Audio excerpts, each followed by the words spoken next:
திருப்பரங்குன்றம் அழகிய முருகா தீராவினைகள்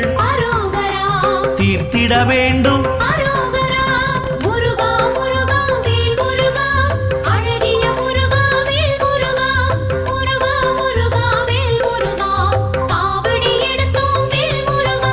சுவாமி மலையனே ஏரகத்திரைவா அப்பருக்கு பாடம் சொன்ன ஆறுமுகவேலா